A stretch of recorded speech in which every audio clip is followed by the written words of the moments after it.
You don't want militarized people in the streets just roaming around, snatching people up, many of which turn out to actually be U.S. citizens that just don't have their papers on them. Are we really going to be the Gestapo? Where's your papers? Is that what we've come to? As the operations ramp up, so do the demonstrations. Students in and outside of Minnesota walking out of class today, protesting ICE in their communities. Our generation right now, a lot of us are scared and afraid of what's going on, and many of us have no control over it other than speaking our voice.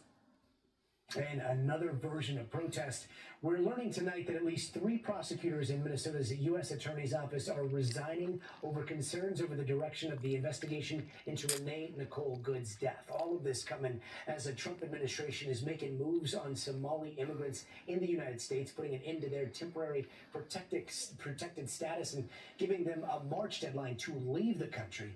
And the president says he is not stopping there. While talking in Detroit earlier today, he elaborated on his plans for the Somali community. We're also going to revoke the citizenship of any naturalized immigrant from Somalia or anywhere else who is convicted of defrauding our citizens. We're going to get them the hell out of here. And NBC News correspondent Shaq Brewster joins us from St. Paul, Minnesota tonight. Shaq, and let's start with what's happening on the ground there where you are. It seems like every day it's more videos going viral, then more protests. What have you been seeing out there? Yeah, and another round of protests here outside this federal facility. I'll let you take a look at what we're seeing here in the crowd that we have here tonight. It's a few more people than we had yesterday, and what you see, it's a consistent pattern where sometimes the protesters go into the street and then the federal officials will come out, and that's where you see another round of tear gas, another round of those pepper balls and beanbag rounds, another round of those crowd control munitions. And this is something that's not just happening in front of federal facilities, but also in Minneapolis neighborhoods. Repeatedly, we were there right after there was a round of tear gas about a block and a half away from where Renee Good was killed. I talked to a woman who said she was drinking her morning coffee, decided to, or heard the commotion outside, decided to go outside, and then this is what she told me happened. As they started to get into their vehicles for the last time, they threw multiple flashbangs with pepper spray. Right here? Right here. This is your neighborhood? Yeah, I got pepper spray all over me. It's the first time I've had pepper spray. I couldn't see to walk home hardly.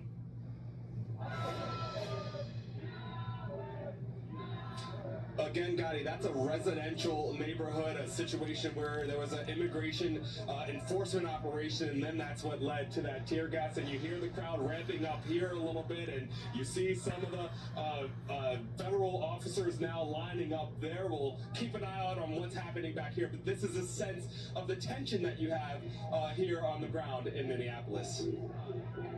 And Shaq, Minnesota is home to a huge Somali community. We are now seeing the administration telling Somalis with protected status that they've got to leave the country by March 17th. What's going on there? Yeah, I spoke to a state senator today who said she feels targeted by the Trump administration, saying that this is them targeting the Somali community. Essentially, that temporary protected status program, as federal government program, essentially provides some legal assistance to people. And Gotti, I'll let you take a look at some of the immigration officers moving this way. I'm going to move off to the side. But to explain, it provides status to, we're going to move back a little bit as we have immigration officers. They're going down. This happened out of nowhere, Gotti. They're clearly moving toward a subject that they have. As we watch, and these are a mixture of federal agencies.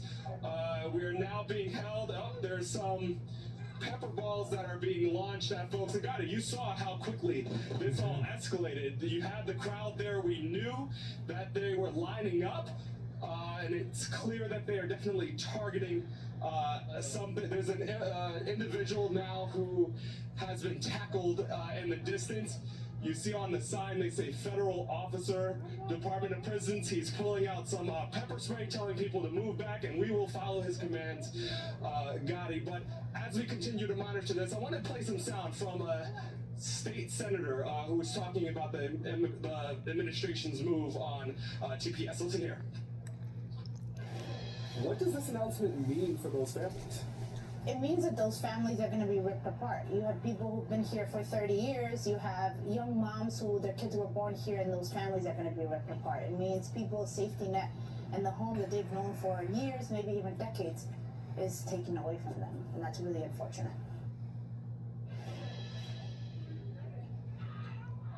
And that is a sense of what people are protesting, why people are out here. And we'll go back to the scene that we have again. This is outside of the federal building in St. Paul. We know it's been somewhat of an ICE headquarters in the Minneapolis area. It looks as if you look to the right, Bill, it looks as if someone has been detained, someone who is wearing black. You see a mask that's being worn there. So clearly this was a situation where federal officers, they targeted someone, they had someone who they wanted to get, they ran after that person.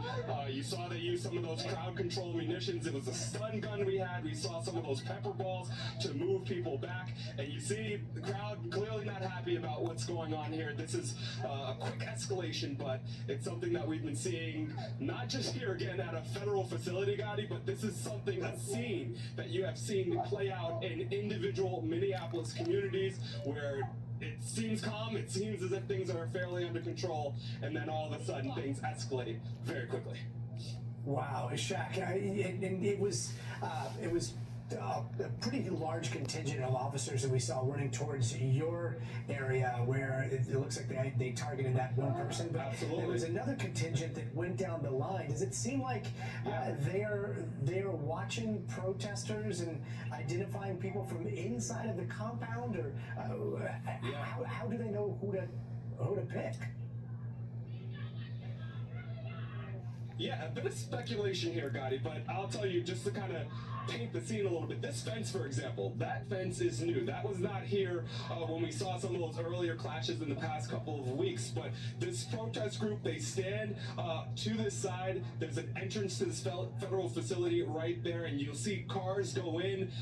Sometimes they appear to be ICE or at least federal agents. You can tell by the masks, sometimes the tints on the windows, and that's when the crowd will jeer. They'll make it clear that they don't want their presence known here, and the crowd shifts. Sometimes you have people just yelling at the officers, telling them they don't want to be here. Sometimes they're throwing, I've seen people throw baloney at the vehicle, so they'll step into the roadway and try to block a vehicle, and that is usually when you see this escalation. What is different, and what I say is a little bit of speculation, is you saw the folks come out fairly quickly and they immediately ran to someone. That suggests to me that they know who they were looking for. They were trying to target an individual, and it went all the way into the parking lot. That's where our cars are parked, some distance away from where you see usually the main clash point. So I think it is a fair assumption to make that they are watching the crowd. They do know who they want to target, and it was clearly effective for them in getting that arrest done in the past couple of minutes, guys.